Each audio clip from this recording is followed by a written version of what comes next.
On l'a vu venir, cette journée à deux visages. D'un côté, la jeunesse camerounaise qui dynamique l'Europe et l'Afrique. De l'autre, des cadres qui s'effondrent. Lyon U20, Bastien Nassomo, Joel Embiid d'un côté, Coton Sport en crise, Onana à la dérive et Taeyong en plein calvaire de l'autre. On vous explique tout dans les 8 prochaines minutes. Bienvenue sur Cola Sports, on enchaîne.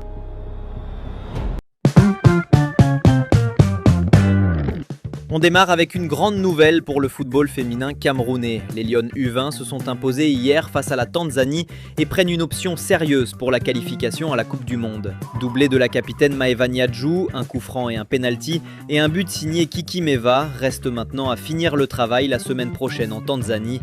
Mesdames, on est avec vous. Vous êtes encore très nombreux à nous suivre sans vous être abonnés. Merci de prendre quelques secondes pour vous abonner et de laisser un like si ce contenu vous plaît.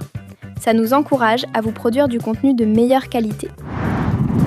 Festival de buts au stade municipal de Bafang. Unisport a passé une fessée historique à AS Fortuna en ouverture de la 17e journée de MTN Elite One. Le flambeau de l'Ouest, leader du championnat, pulvérise la lanterne rouge et compte provisoirement 12 points en tête. Le championnat se dessine et il se dessine à l'Ouest. Mais à Garoua, l'ambiance est complètement différente. Coton Sport a tenu une réunion de crise après 3 défaites consécutives, dont la dernière face à Victoria United. Et ce n'est pas anodin, on parle du club phare du Septentrion. Les dirigeants sont furieux, manque de concentration collective, erreurs défensives, baisse d'efficacité offensive, perte de cohésion, ils ont tout pointé du doigt. Le message aux joueurs est clair, plus de discipline, plus de rigueur, plus d'implication sur et en dehors du terrain. Coton Sport doit se réveiller maintenant, sinon ce n'est plus une mauvaise passe, c'est un effondrement. On reste dans le potentiel pur, mais on remonte d'un cran. Bastien Nassomo, 16 ans, peut-être l'un des attaquants les plus prometteurs d'Europe et il est camerounais. Arrivé l'été dernier au Bayern Munich en provenance du Hertha Berlin, il a explosé. 8 buts en 8 matchs avec les U17 bavarois, en seulement 3 titularisations et 460 minutes de jeu. Fin novembre, blessure grave au ligament syndesmotique, tibia péroné. Il vient à peine de reprendre la compétition. Et pour son premier match retour, devinez quoi ? Triplé contre Kaiserslautern. International U15 et U16 allemand, il en est déjà à 6 buts en 5 matchs sous le maillot allemand. Retenez bien ce nom, Bastien Nassomo. On bascule dans les Camerounais à l'étranger et Lionel Ateba continue d'écrire son histoire en Irak. Passeur décisif lors de la victoire d'Al Shorta contre Al Naft SC en Irak Stars League. Bilan en championnat cette saison, 16 buts et 7 passes décisives. Là, ce n'est plus une statistique, c'est une saison de patron. Et puis il y a le contraire. André Onana et Trabzonspor disent définitivement adieu au titre malgré la défaite de Galatasaray. Et ce soir, nouvelle contre-performance face à Göztepe.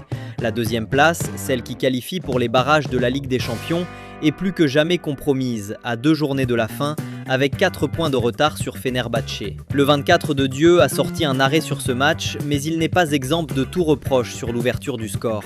La saison turque tourne au cauchemar. Du côté de la Serie A, André Frank Zambo Anguissa a disputé une demi-heure de jeu lors du match nul 0-0 du Napoli sur la pelouse de Côme en 35e journée. Sur le banc au coup d'envoi, il est entré à la 60e minute. Les Partenopei restent 2e, la course au Scudetto reste ouverte.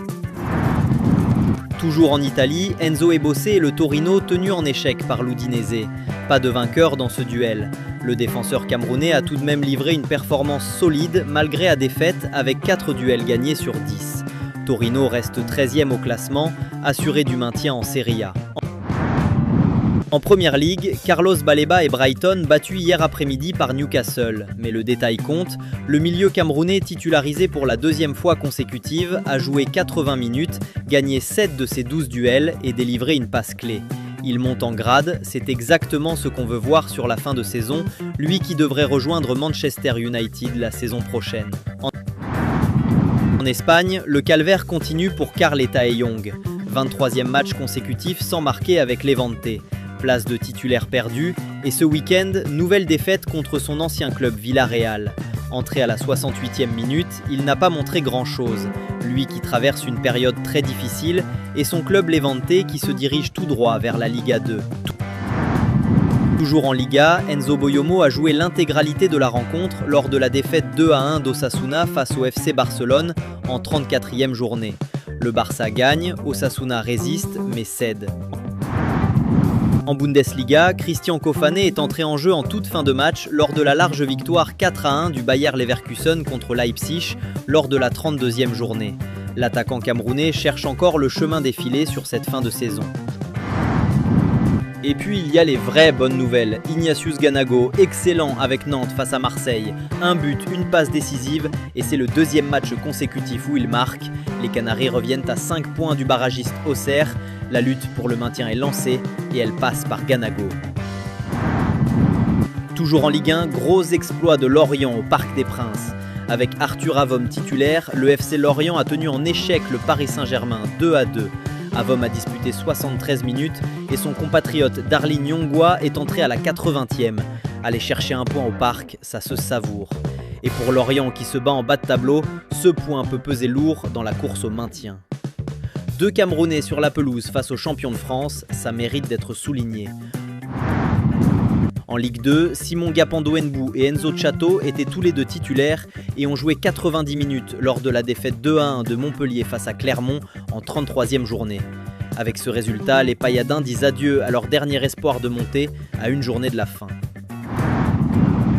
Direction la Macédoine, Fabrice Ondoa et le FK Rabotnički tenus en échec 3-3 par le FK Pélister en 30e journée. Le gardien camerounais et son club laissent filer des points précieux dans la lutte pour le maintien. Chaque point compte maintenant. Et on termine en NBA et on termine très haut. Joel Embiid, héroïque, a porté les 76 heures de Philadelphie sur le parquet de Boston pour s'offrir le match décisif de la série. Le pivot camerounais a pesé sur l'intégralité de la rencontre. Les Sixers, menés 3-1 dans cette série, l'ont retourné et rejoignent New York en demi-finale de conférence Est. C'est une remontada NBA et c'est un Camerounais qui en est l'architecte. Voilà ce qu'il fallait retenir aujourd'hui. Et le scoop, soyons honnêtes, c'est Bastien Assomo. 16 ans, triplé pour son retour avec le Bayern, 8 buts en 10 matchs avec les U17 bavarois et déjà 6 buts en 5 matchs avec l'Allemagne U16. Le gamin est en train d'écrire une trajectoire de superstar et il n'est pas encore sécurisé pour les Lions indomptables. Face à tout ça, je veux vous entendre. Est-ce que la FECAFOOT doit agir maintenant, prendre contact avec Bastien Assomo et sa famille cet été, l'inviter à un match des Lions, brûler les étapes pour le verrouiller avant qu'il ne soit appelé en sélection allemande A? Ou est-ce qu'on le laisse mûrir tranquillement en Allemagne, sans pression, en pariant qu'à 18 ou 19 ans, il choisira naturellement le Cameroun, comme d'autres avant lui? Lâchez-moi votre verdict dans les commentaires avec la couleur, je lis tout. Et si ce bulletin vous a plu, pouce bleu, abonnement, c'est ce qui fait vivre la chaîne, vraiment. À demain sur Cola Sport.